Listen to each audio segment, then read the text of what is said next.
दोस्तों स्वागत है आप सभी लोगों का सिग्मा एक्सपीरियंस चैनल में।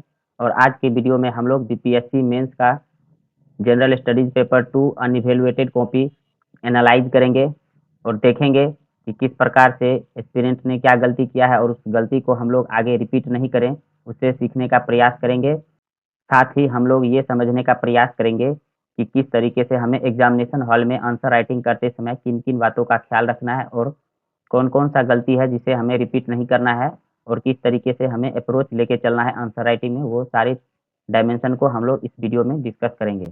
आइए वीडियो में आगे बढ़ते हैं। दोस्तों यहाँ पे देखेंगे, ये पहला क्वेश्चन है आर्टिकल 32 से पूछा गया है कि भारत के संविधान का हृदय और आत्मा है, व्याख्या कीजिए। तो ये बोला है एक्सप्लेन करने के लिए। तो यहाँ देखिए, ये इंट्रोडक्शन है, भीमराव अम्बेडकर का ये जो है ये कोट था और उसी से क्वेश्चन पूछा गया है। तो यहाँ सही इन्होंने सही से क्वेश्चन को पकड़ा है और ये अच्छे से इंट्रोडक्शन लिखते हुए आगे ये बढ़े हैं। उसके बाद यहाँ देखिए, ये इन्होंने बताया है कि क्यों जो है वो हार्ट एंड सोल जो है वो कहा जाता है। तो ये रीजन यहाँ इन्होंने दिया है कि कॉन्स्टिट्यूशनल रेमेडीज डायरेक्टली जो है वो कोई भी अगर उनका वायोलेट होता है फंडामेंटल राइट तो डायरेक्टली सुप्रीम कोर्ट जा सकते हैं। उसके बाद यहाँ इन्होंने रिट्स को मेंशन किया है। ये अगर ब्रीफली एक दो लाइन में, अगर चाहे ये 5 में से एक दो भी अगर थोड़ा सा ब्रीफली डिफाइन कर देते तो थोड़ा और अच्छा रहता, इसलिए मैं यहाँ पे इसको ये कर दिया हूँ, इसे अंडरलाइन कर दिया हूँ। उसके बाद नेक्स्ट आते हैं, ये सारा इन्होंने सेफ्टी नेट का जिक्र किया है। ये आर्टिकल जो है कुछ इनको मेंशन करना चाहिए था। क्रिटिसिज्म में इन्होंने एक्सपेंसिव रेमेडीज है वो इन्होंने जिक्र किया है, डीपीएससी का भी ये सोल्यूशन देते हुए वो फॉरवर्ड में इन्होंने ये किया है। तो इसका रिमार्क देख लेते हैं, इस क्वेश्चन में अंडरलाइन करना था और रीड को जो है वो एक दो ब्रीफली जो है वो डिफाइन भी आपको करना था। ओवरऑल ये आंसर जो है वो एवरेज से थोड़ा सा ऊपर बोल सकते हैं। तो इसमें हम लोग 4 मार्क्स जो है वो पुट करेंगे। नेक्स्ट आगे बढ़ते हैं। अगला जो क्वेश्चन वो है criminalisation of politics and politicisation of criminals. तो इस क्वेश्चन में इन्होंने ये अच्छे से ये इंट्रोडक्शन देते हुए ये भजी रिपब्लिक ये सब इन्होंने मेंशन किया है। उसके बाद इवॉल्व कैसे हुआ है, तो पहले ये इन्होंने दिया है कि इवोल्यूशन कैसे हुआ है बिहार में पॉलिटिक्स का। तो ये अच्छे से ये टाइमलाइन देते हुए इन्होंने 1950 से लेके फिर 70s 1990s यहाँ तक आए हैं। उसके बाद ये क्रिमिनलाइजेशन ऑफ पॉलिटिक्स पे आए हैं और इसको जो है वो इन्होंने डिफाइन किया है, बाहुबली वगैरह ये अच्छा पॉइंट इन्होंने किया है। बट एक मिस्टेक इनसे ये हो गया कि इसमें एक ही डायमेंशन इन्होंने मेंशन किया है कि क्रिमिनलाइजेशन ऑफ पॉलिटिक्स को तो इन्होंने एड्रेस कर दिया, बट पॉलिटिसाइजेशन ऑफ क्रिमिनल्स जो है ये मिसिंग है। उसके बाद डेटा फैक्ट भी थोड़ा मिसिंग है। ये यहाँ पे अगर एडीआर का कोई डेटा वगैरह ये मेंशन करते तो और नंबर जो है ये फेच कर सकते थे। तो ये डायमेंशन मिसिंग है, यहाँ पे रिमार्क भी दे दिया गया है।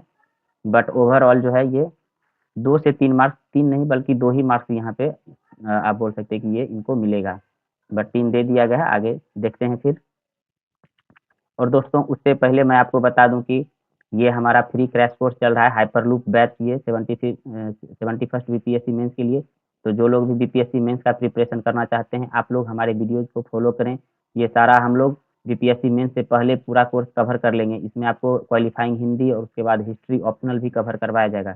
ये बिल्कुल फ्री ऑफ कॉस्ट है। इसमें आपको फ्री में पीडीएफ भी मिलेगा। और ऑथेंटिसिटी की बात करें तो उसका भी टेंशन आपको नहीं लेना है। मैं खुद बीपीएससी मेंस लिख चुका हूँ। उसके बाद मेरा ग्रेजुएशन हिस्ट्री में रहा है, पीजी मेरा हिस्ट्री और पब्लिक एडमिनिस्ट्रेशन दोनों से है। उसके बाद diploma in shipping and port management भी कर चुका हूँ। तो आप लोग हमारे चैनल से जुड़ जाइए, सिग्मा एक्सपीरियंस चैनल है। और पीडीएफ के लिए हमारे टेलीग्राम चैनल को आप लोग ज्वाइन कर लेंगे, वहाँ से आपको सारा अपडेट्स और पीडीएफ भी, इस लेक्चर का भी ये और जितना भी लेक्चर आएगा उसका पीडीएफ भी आपको मिलता रहेगा। चलिए वीडियो में आगे बढ़ते हैं। हमारा नेक्स्ट जो क्वेश्चन है वो है कास्ट बेस्ड जो है in India present caste is no more a social phenomenon. इसमें क्वेश्चन पूछा गया कि कास्ट जो है वो एक सोशल फिनोमिनन अब नहीं रह गया, बस एक पॉलिटिकल टूल की तरह यूज किया जाता है। तो इसमें पूछा गया कि क्या आप इससे एग्री हैं, analyse and give reasons to support your answer. क्या आप इससे एग्री करते हैं? तो इसमें आपको जो भी है, अगर हैं हाँ तो रीजन देना है और नहीं है तो भी रीजन देना है। तो देखिए यहाँ पे इन्होंने अच्छे से इंट्रोडक्शन देते हुए ये how caste a political phenomenon, तो इन्होंने ये कैसे है इसको फिर ये एक्सप्लेन किया है। इन्होंने ये हेडिंग डाला है जो कि इसमें डायमेंशन पूछा है वो देते हुए फिर ये सारा इन्होंने लिखा इंटरकास्ट मैरिज जो है वो सारा है। तो इसका मतलब सोसाइटी में जो है अब थोड़ा सोसाइटी जो है लिबरल हो रही है, तो ये एक सोशल फिनोमिनन नहीं है। फिर उसके बाद न्यू ऑक्यूपेशन वगैरह आया है, तो इससे जो एक पार्टिकुलर कास्ट को एक पार्टिकुलर कम करने के लिए बोला जाता था, उससे भी वो लोग जो है फ्री हो चुके हैं। तो इससे जो है फिर इन्होंने यहाँ पे ये बात बताते हुए फिर ये यहाँ आए हैं, prevalence of caste in society. But जो है यहाँ पे ये एक निगेटिव पॉइंट दिए हैं एंटीथेसिस में कि यहाँ से हट गया है, बट यहाँ यहाँ इन्होंने दिया है कि कुछ जगह जो है अभी भी ये प्रैक्टिस में है। बट इसको इसमें जो है ना एक दो पॉइंट और ये जोड़ सकते थे, ऐड कर सकते थे, और यहाँ पे इन्होंने कंक्लूड किया है। तो इसमें यहाँ इनको 4 मार्क्स जो है वो मिल रहा है। फिर नेक्स्ट क्वेश्चन आते हैं, कोलिजियम सिस्टम पे ये क्वेश्चन पूछा है कि कोलिजियम सिस्टम क्या है और why is it as a at the centre of criticism, इसका बार बार जो है वो आलोचना के केंद्र में क्यों रहता है, अपने विचार को व्यक्त कीजिए। तो पहले इन्होंने दिया है कोलिजियम सिस्टम को जो है इंट्रोड्यूस किया है। उसके बाद इन्होंने एक यहाँ एक अच्छा पॉइंट ये दिया है कि ये कॉन्स्टिट्यूशन में कहीं पर भी मेंशन नहीं है। उसके बाद ये कैसे इवॉल्व हुआ, तो इन्होंने ये जजेज कैसे जो है ये 4 जजेज कैसे जो हैं इसको इन्होंने ये मेंशन किया है। उसके बाद क्रिटिसिज्म के पॉइंट में क्यों रहता है, तो देखिए यहाँ पे ये नेपोटिज्म, ट्रांसपेरेंसी, ये सब और अगेंस्ट चेक एंड बैलेंस है। उसके बाद वुमेन रिप्रेजेंटेशन को भी हैम्पर करता है, और लास्ट में जो है ये वे फॉरवर्ड लिखे हैं, ट्रांसपेरेंसी लाना है, इंक्लूसिविटी लाना है। यहाँ पे एक एनजेएसी जो है ना, इसको अगर मेंशन कर देते तो आधा से 1 नंबर मार्क्स इनको और मिल सकता था। तो इस क्वेश्चन में इनको जो है ये आंसर 3.5 मार्क्स मिला है। आते हैं नेक्स्ट। नेक्स्ट पूछा गया है, भारत के संविधान में 73वें और 74वें संशोधन के आलोक में बिहार में जमीनी स्तर पर महिलाओं को सशक्त बनाने में स्थानीय प्रशासन की भूमिका पर चर्चा करें। तो यहाँ पे बहुत सारे एस्पिरेंट ये गलती करेंगे कि 73rd और 74th अमेंडमेंट पूछा नहीं कि उसके बारे में लिखना स्टार्ट कर दिए। नहीं, आपको इसको रेफरेंस देके कैसे ये वुमन को एम्पावर करता है वो क्वेश्चन पूछ रहा है। सीधा ये नहीं कि नोट्स बना हुआ है तो जस्ट वही लिख दिए। तो देखिए इन्होंने क्वेश्चन के जो है करस उसको पकड़ा है। और ये देखिए 73rd 74th अमेंडमेंट को इंट्रोड्यूस करते हुए पीआरआईज और अर्बन लोकल बॉडीज ये यहाँ पे इन्होंने मेंशन किया है। और ये कैसे एम्पावर करता है, फिर यहाँ देखिए ये मेंशन किया है, बिहार में 50% रिजर्वेशन दिया गया है वो। फिर ये यहाँ पे भी पंचायती राज में जो भी आर्टिकल 243D ये मेंशन किया है। फिर पार्टिसिपेशन बढ़ा है वो है। फिर इशूज क्या क्या है रिलेटेड रबर स्टैम्प की तरह, फिर प्रॉक्सी रिप्रेजेंटेशन है, इसको भी इन्होंने मेंशन किया है। जस्ट यहाँ पे 1-2 पॉइंट और ऐड कर सकते थे, बट ओवरऑल जो है ये एवरेज से थोड़ा ऊपर इसको मान सकते हैं। तो इसमें इनको 4 मार्क्स मिल गया है। फिर नेक्स्ट क्वेश्चन पे आते हैं। अगला क्वेश्चन है, trace evolution of political parties in India from one party dominance to the era of coalition government, has the coalition politics hampered authority of prime minister in India. तो इस question में पूछ रहा है कि कैसे इवॉल्व हुआ पार्टी सिस्टम और जो है कोलिशन जब पॉलिटिक्स आया, तो क्या ये अथॉरिटी को प्राइम मिनिस्टर की अथॉरिटी को हैम्पर किया या नहीं। ठीक, तो इसको है वो गिव रीजन यानी कि जो है वो कारण बताना है आगे। तो देखते हैं इन्होंने अच्छे से इस क्वेश्चन में पहले तो इंट्रोडक्शन दिया, फिर फेज वाइज जो है वो इवोल्यूशन करके एक बढ़िया से टाइमलाइन इन्होंने ये बताया है। उसके बाद फेज 1 2 3 करके ये सारे फेज को इन्होंने डिफाइन किया है। और उसके बाद जो है coalition politics and authority of prime minister, फिर उन्होंने सेकेंड पार्ट को भी एड्रेस किया है, जिसमें कि इन्होंने ट्रेंड बताया है कि जो जनता पार्टी का गवर्नमेंट था, या फिर अटल बिहारी वाजपेयी का, या फिर यूपीए कांग्रेस का भी जो था वो, या फिर जो मोदी गवर्नमेंट का जो 10 साल पिछला रहा है वो, इन सारे में इन्होंने बताया है कि जो भी मेजर डिसीजन थे कई सारे लिए गए हैं। तो यानी कि इससे इन्होंने ये साबित करने का कोशिश किया है कि अथॉरिटी को हैम्पर नहीं करता है। बट यहाँ पे एक गलती इनसे ये हो गया कि पूरा तरीके से इन्होंने हैम्पर नहीं ही करता है। थोड़ा सा आपको एंटीथेसिस भी यहाँ पे देना था, जो कि मेरी मार्क में दे दिया हूँ कि इनस्टेबिलिटी फार्मर्स विल प्रोटेस्ट। यहाँ पे आप 100% ये नहीं बोल सकते हैं, क्यों? क्योंकि जो 1990s में जो इनस्टेबिलिटी था वो कोलिशन पॉलिटिक्स के कारण ही था। फिर आप अभी प्रेजेंट में भी देख सकते हैं जो फार्मर्स बिल आया था वो कोलिशन के कारण ही कहीं ना कहीं सरकार को मजबूर होना पड़ा। तो ये 1-2 पॉइंट अगर आप लिख देते तो आपको 20+ लगभग 23 मार्क्स भी मिल सकता था। बट 1 से 2 पॉइंट के कारण जो है यहाँ पे आपको कुछ कम मार्क्स मिलेगा। तो ओवरऑल आंसर अच्छा है, बट इसमें आपको 18 से 19 मार्क्स ही मिलेगा। फिर नेक्स्ट क्वेश्चन में आते हैं। ये देख लीजिए क्वेश्चन यहाँ लैंग्वेज से रिलेटेड क्वेश्चन पूछा है कि कैसे ये सिंबल ऑफ आइडेंटिटी है और ये कैसे जो है इम्पैक्ट करता है लिंग्विस्टिक आइडेंटिटी इन इंडिया। तो उस पर सारा क्वेश्चन है। तो देख लीजिए इन्होंने ये इंट्रोडक्शन देते हुए आगे आए हैं। फिर ये कैसे how language has been symbol of identity कैसे रहा है, तो इस क्वेश्चन को ये एड्रेस कर रहे हैं नीचे पॉइंट वाइज। फ्रीडम स्ट्रगल से पहले फिर बाद में, और जो स्टेट का रिफॉर्मेशन हुआ, ये जेवीपी कमीशन का बात कर रहे हैं यहाँ पे। फिर पोटी श्रीमल जो फास्टिंग के कारण जो जिनका डेथ हो गया था, ये सारा गोरखा लैंड का जो डिमांड हो रहा है अलग से, वो हिंदी स्पीकिंग। और जो महाराष्ट्र में बिहार और यूपी के लोगों पे जो अटैक हुआ है, कहीं ना कहीं ये लैंग्वेज से रिलेटेड इशू है, सारा इन्होंने मेंशन किया है। उसके बाद फिर इन्होंने सेकेंड पार्ट को किया है political impact of linguistic identity का। पॉलिटिकल इम्पैक्ट में इन्होंने फिर पॉजिटिव इम्पैक्ट को दर्शाया है, फिर निगेटिव, दोनों ही डायमेंशन को इन्होंने अच्छे से कवर किया है। बट यहाँ पे इनको एक ये रिमार्क मिला है कि जो भी आप यहाँ पे इनको एक ये रिमार्क मिला है कि जो भी आप इम्पोर्टेंट लाइन होता है, वो आप उसी समय अंडरलाइन करते रहिए, ताकि एग्जामिनर जो पेपर जो इवेलुएट करेगी, इवेलुएटर को पॉइंट ढूंढना ना पड़े, जस्ट एक नज़र डाले तो उसको मिल जाए। ये निगेटिव पॉइंट में देख सकते हैं, सेपरेटिस्ट माइंडसेट को बढ़ावा मिलता है, फिर यूनिटी और इंटीग्रिटी को भी हार्म करता है, रीजनलिज्म कहीं ना कहीं अगर ज़्यादा भारी पड़ गया तो। उसके बाद वे फॉरवर्ड में इन्होंने सेंसिटिव रिस्पॉन्सिबल अप्रोच लेके चलना है, सारे का जो है रिड्रेस करना है, जिनका भी जो भी ग्रीवांस है वो, फिर माइनॉरिटीज राइट को ध्यान में देते हुए इंपावरिंग इंटर स्टेट काउंसिल, यहाँ पे ये इन्होंने अच्छा आर्टिकल, इसको अंडरलाइन नहीं किया जस्ट, नहीं तो बहुत ही अच्छा इन्होंने मार्क्स लिखा है। 20 मार्क्स यहाँ पे दिया हूँ, बट इस क्वेश्चन में इनको 22 से 23 मार्क्स भी मिल सकता है। फिर नेक्स्ट आते हैं, अब दूसरा सेक्शन आ गया है। दूसरा सेक्शन में देख लेते हैं, शॉर्ट आंसर आया है, explain climatic condition and mechanism of winter rainfall in India and their spatial spread. देखिए 3 डायमेंशन था, एक तो 2 डायमेंशन था विंटर रेनफॉल, और उसके बाद स्पेशियल स्प्रेड।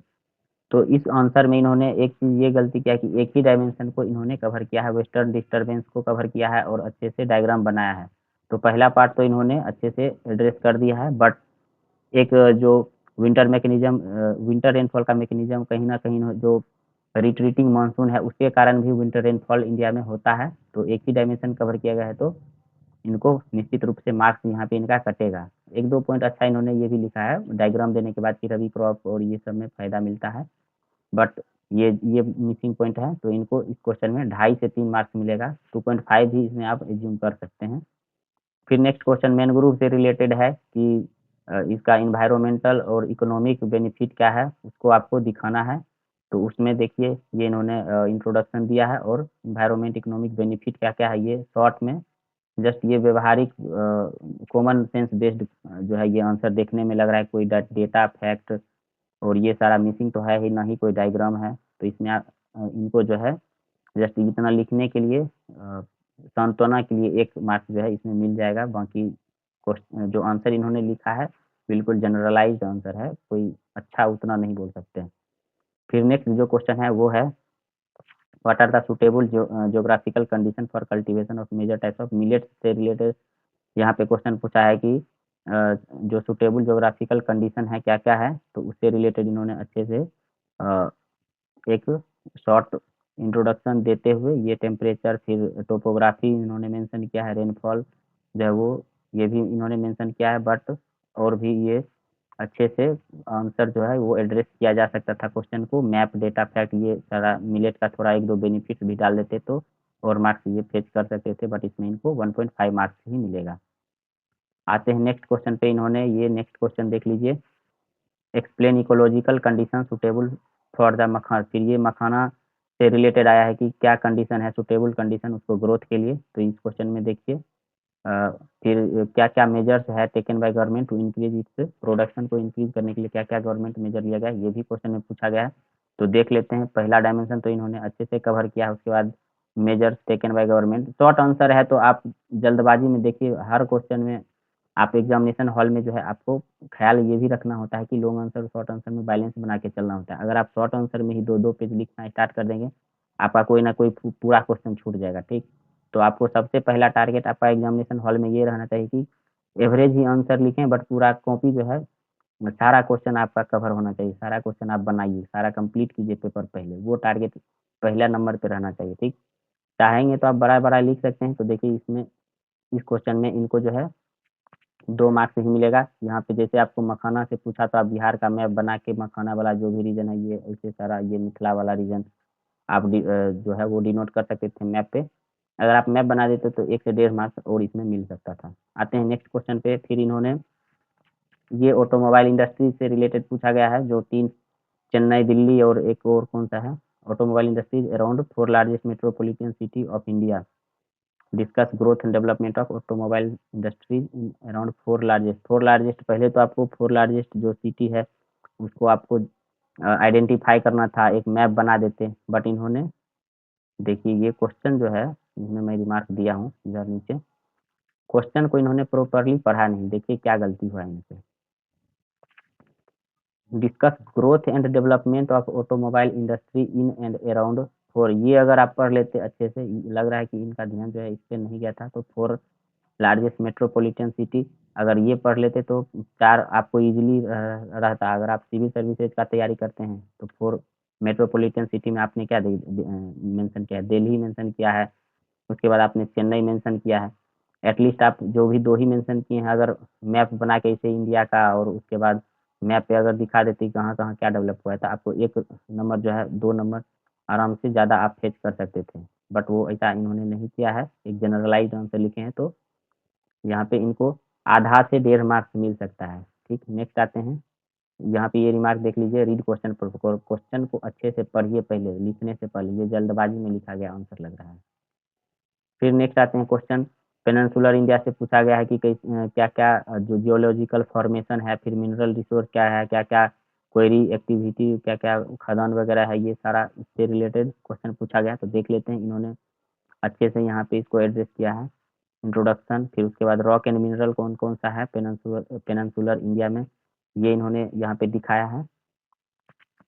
यहाँ पे इनको ये रिमार्क दिया गया है कि जो भी आप अच्छा पॉइंट, जो पंचिंग लाइन रहता है, उसको आप निश्चित रूप से उसको अंडरलाइन करते चलेंगे, ताकि इवैल्यूएटर अच्छे उनको ढूँढना ना पड़े कि कहाँ क्या पॉइंट दिया है। ये देखिए अच्छे से इन्होंने विंध्यन रॉक, धारवाड़ रॉक, कर्नाटका में मेटलिक मिनरल्स, ये सारा इन्होंने अच्छे से, छोटा नागपुर प्लेट्यू, ये सब इन्होंने मेंशन किया है। यहाँ पे एक आप जैसे मेघालय प्लेट्यू है ना, वो भी मेंशन कर देते और एक मैप पे दिखा देते, तो और थोड़ा-सा मार्क्स आप अच्छा स्कोर कर सकते थे। ये देखिए इन्होंने बढ़िया, बहुत ही अच्छा मैप दिखाया है। उसके बाद ये जो भी पेनिनसुलर जो रीजन है, छोटे-छोटे प्लेट्यू से मिल के बना हुआ है। तो यहाँ देखिए छोटा नागपुर, बाघेलखंड, बुंदेलखंड, यहाँ पे ये मेघालय प्लेट्यू यहाँ दिखा देते तो और अच्छा रहता। बट ओवरऑल बहुत ही बढ़िया है। यहाँ पे देखिए जियोलॉजिकल फॉर्मेशन कैसा है। सबसे पहले सुपर कॉन्टिनेंट, फिर पहले टूट गया, फिर उसके बाद गोंडवाना अंगारा लैंड में बदल गया, उससे पेनिनसुलर इंडिया जो है हमारा ओरिजिन हुआ है। तो ये बहुत ही बढ़िया आंसर लिखा गया है।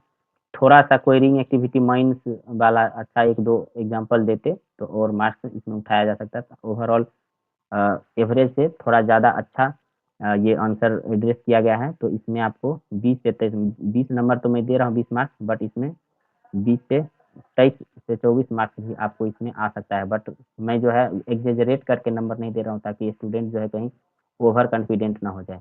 मैं कोशिश कर रहा हूँ कि कम से कम मार्क्स दूँ, ताकि जो है आप ओवर कॉन्फिडेंट ना हो जाएँ। ठीक, आगे बढ़ते हैं। फिर हमारा नेक्स्ट क्वेश्चन देख लीजिए, किससे रिलेटेड है? माइग्रेशन पे क्वेश्चन आया है।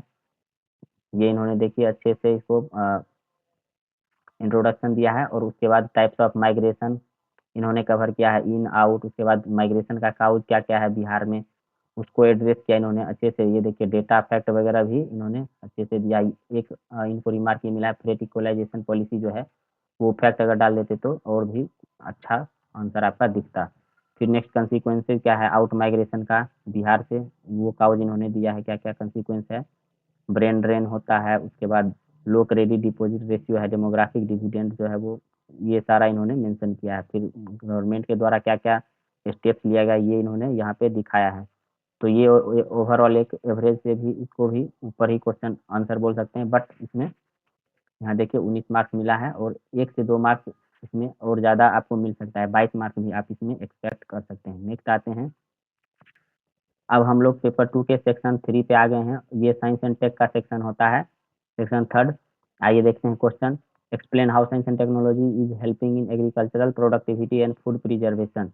तो साइंस एंड टेक्नोलॉजी कैसे एग्रीकल्चरल प्रोडक्टिविटी और इसमें फूड प्रिजर्वेशन में हेल्पफुल रहता है, आइए देखते हैं। साइंस एंड टेक से रिलेटेड क्वेश्चन ही है। देखिए इन्होंने यहाँ पे इंट्रोडक्शन दिया, अच्छा डेटा और फैक्ट फैक्ट भी इन्होंने अच्छे से 2 फैक्ट डाला है। उसके बाद देख लेते हैं इन्होंने अ, ये एड्रेस किया है क्वेश्चन को, इस डायमेंशन को कि कैसे प्रिजर्व करता है। देखिए वेदर फोरकास्टिंग में हेल्पफुल है ई-नेम, ये अच्छा फैक्ट इन्होंने मेंशन किया है। किसान रेल उड़ान, ये सारा मेंशन किया गया है, तो इसमें जो है इनको 3 मार्क्स मिलेंगे। आइए नेक्स्ट क्वेश्चन में आते हैं। What is cyber crime? Write different types of cyber crime and explain how technology is helping to minimise such crime.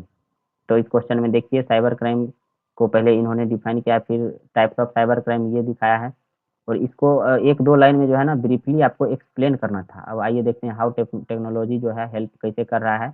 तो ये इन्होंने ये मेंशन किया। उसके बाद AI tool use to track जो है ये सारा क्राइम करने में मदद करता है। उसके बाद आप आईपी एड्रेस से लोकेशन जो है वो ओरिजिन वो सारा आप ट्रैक कर सकते हैं। एंटीवायरस ये सारा भी इसमें हेल्पफुल होता है। तो इसमें इनको 2.5 मार्क्स मिला है। आइए दोस्तों नेक्स्ट क्वेश्चन पे आते हैं। We need science and technology in every sphere of life beginning from treatment of disease, और उसके बाद train air ticket justify statement, इसको जस्टिफाई करना है कि कैसे जो है बहुत डिफरेंट स्फेयर्स में साइंस एंड टेक्नोलॉजी मदद करता है। तो इन्होंने ये इंट्रोडक्शन दिया है। उसके बाद रोल इन मेडिकल सेक्टर में क्या क्या रोल है, तो अर्ली डिटेक्शन है, पर्सनलाइज डायग्नोसिस है, जीन एडिटिंग, ये सारा है। ये ना ऐसे लग रहा है कि शॉर्ट नोट कोई तैयार कर रहा है, नहीं हम लोग एग्जाम से पहले शॉर्ट नोट खुद के लिए तैयार करते हैं, ऐसा नहीं है। 1-2 लाइन में आपको ये सारा डिफाइन भी करते जाना है। जब आप लोग आंसर राइटिंग करेंगे एग्जाम में, एग्जामिनेशन हॉल में, या फिर प्रैक्टिस करने कहीं कोचिंग में जाते हैं, तो ये सारा 1-2 लाइन में आप लोग डिफाइन करते जाएंगे, ताकि ऐसा ना लगे कि कहीं कोई शॉर्ट नोट तैयार कर रहा है। अदर स्फेयर देख लीजिए कैसे ट्रेन टिकट वाला जो है ये इन्होंने मेंशन किया है, डिजिटल सर्विस।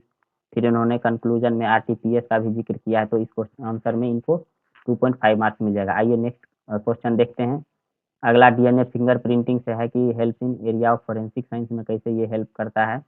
ये इन्होंने जनरलाइज आंसर दिया है अच्छे से। इनको ये आंसर जो है ये पता नहीं था, बट ये कॉमन सेंस बेस्ड आंसर ये लिखा गया है। तो इस आंसर में इनको मात्र 1 ही मार्क्स मिलने वाला है। आइए नेक्स्ट चलते हैं। नेक्स्ट जो है ये स्टेम वाला एजुकेशन है। बहुत सारे लोगों ने स्टेम को कुछ और ही समझ लिया, और बट यहाँ पे आपको ये समझना था स्टेम का फुल फॉर्म पहले तो आपको पता होना था कि science and technology, mathematics, engineering, ये इसका था स्टेम। बहुत सारे लोगों ने स्टेम जो सेल है ना वो समझ लिया इन्होंने। तो ये स्टेम सेल से रिलेटेड क्वेश्चन है। ये है stem science, technology, engineering, medical science, ये सारा इनसे रिलेटेड है, ठीक। तो ये अच्छा सा तो इन्होंने ये कंसेप्ट को पकड़ लिया, ये अच्छी बात है। आइए देखते हैं useful in providing education in Bihar, कैसे एजुकेशन प्रोवाइड करने में यूजफुल है ऑनलाइन, ये सारा इन्होंने मेंशन किया। फिर ये अच्छा फैक्ट इन्होंने फिलो ये सारा गवर्नमेंट इनिशिएटिव भी दिया है। ये जल्दबाजी में आंसर लिखा गया था, इसमें जो है कंक्लूजन मिसिंग है, इसमें मात्र इनको 2 ही मार्क्स मिलेगा, बट इन्होंने अच्छा लिखा है। 2 से 3 मार्क्स मिल सकता है, बट मैं इनको 2 मार्क्स दे रहा हूँ। फिर अगला जो क्वेश्चन है वो है ड्रोन टेक्नोलॉजी को एक्सप्लेन करना है, और इन India and helping extensively in various areas of national security justify. तो ये कैसे, एक तो आपको ड्रोन टेक्नोलॉजी को डिफाइन करना है, फिर कैसे ये नेशनल सिक्योरिटी में हेल्पफुल है वो दिखाना है। तो ये देख लीजिए इन्होंने ये डिफाइन किया है drone technology. Below average answer है, बट इसको यहाँ पे इनको जो है वो 2 मार्क्स मिल जाएगा। देख लीजिए ये एग्जाम्पल मिसिंग है, यहाँ पे दिया गया है ना क्वेश्चन में बिल्कुल मेंशन किया है कि जस्टिफाई विथ सुटेबल एग्जाम्पल। तो एक डायमेंशन तो इन्होंने कवर किया है, हेल्पिंग कैसे कर रहा है, बट ये एग्जाम्पल इनको यहाँ पे लिखना था। तो अच्छे 1-2 यहाँ पे एक इन्होंने मेंशन किया है कामिकाजे मोड, बट ये इनफ नहीं है। तो इस क्वेश्चन में जो है इनको मात्र 2 मार्क्स मिलेगा, और ये देख लीजिए एग्जाम्पल जो है वो मिसिंग है। फिर नेक्स्ट क्वेश्चन पे आते हैं। नेक्स्ट क्वेश्चन पे आते हैं, ये लॉन्ग आंसर आ गया है, ये देखिए इसको पढ़ते हैं। Discuss how significant milestones like Chandrayaan and Mangalyaan have enhanced. तो इससे रिलेटेड पूछा है कि कैसे जो इंडिया के स्ट्रेचर को, जो माइलस्टोन है इसरो का, ये चंद्रयान, मंगलयान वगैरह है, कैसे ये स्ट्रेचर को बढ़ाता है। उसके बाद also mention how these space mission are helpful in sector like agriculture, disaster management and urban planning, ये सारे सेक्टर में पूछा। आमतौर पे कोई भी एस्पिरेंट है ना जब बीपीएससी का नोट्स तैयार करते हैं तो ये सारा टॉपिक आपको पढ़ाया ही जाता है। तो ये जस्ट है कि आपको कैसे एक जगह पे अच्छे से फॉर्मेट तैयार करके आपको आंसर लिखना था, क्योंकि हम लोग जब भी नोट्स तैयार करते हैं तो ये सारा मेंशन करती हैं डायमेंशन की application of science and technology on disaster management, urban planning, ये सारा। तो ये अनसीन क्वेश्चन नहीं है, आप इसको अच्छे से कर सकते थे। तो ये देखिए यहाँ पे इन्होंने अंडरलाइन किया, ये अच्छा डेटा फैक्ट दिया है स्पेस सेक्टर के बारे में। टोटल 400 बिलियन का है, इंडिया जो है वो मात्र 2% जो है अभी उसको इंडिया के पास है।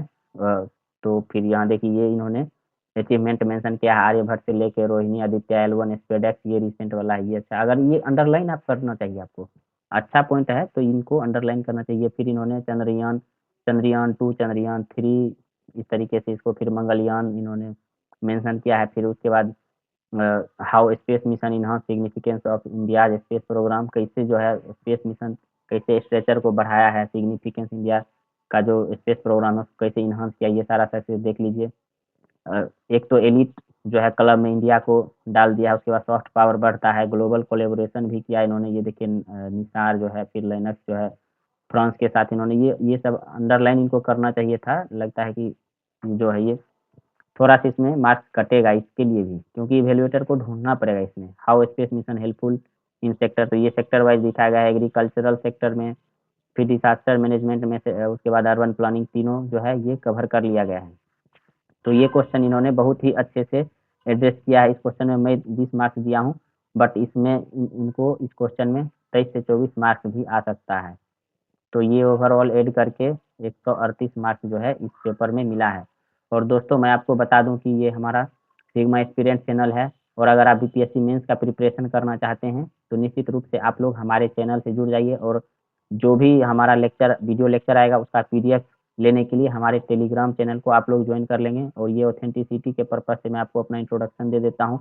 बीपीएससी का मेंस लिख चुका हूँ, मेरा ग्रेजुएशन हिस्ट्री से रहा है, पीजी मेरा हिस्ट्री और पब्लिक एडमिनिस्ट्रेशन दोनों से है, diploma in shipping and port management भी मैं कर चुका हूँ। और ये हमारा free of cost crash course चल रहा है बीपीएससी मेंस के लिए। इसमें हम लोग ऑलरेडी 2-3 टॉपिक हिस्ट्री का हम लोग पहले ही कवर कर चुके हैं, और जनरल हिंदी लगभग हम लोग क्वालिफाइंग जो है उसको, उसमें एक लास्ट लेक्चर बचा हुआ है, तो क्वालिफाइंग हिंदी के लिए भी आपको टेंशन नहीं लेना है, वो भी हम लोग लगभग अब कंप्लीट कर लेंगे। उसमें 3-4 लेक्चर हमारा ऑलरेडी आ चुका है, और हिस्ट्री का पोर्शन भी लगभग हमारा मौर्यन आर्ट कंप्लीट हो चुका है, और पटना कलम, पाल कला, ये सब जो है पीपीटी वगैरह सारा तैयार है। 1 से 2 दिन के अंदर वो सारा अपलोड कर दिया जाएगा, वीडियो लेक्चर भी आपका आ जाएगा। तो आप लोग हमारे चैनल को से जुड़ जाइए, और ये फ्री ऑफ कॉस्ट है, इसका फ़ायदा उठाइए और अपना सिलेक्शन को जो है वो निश्चित कीजिए।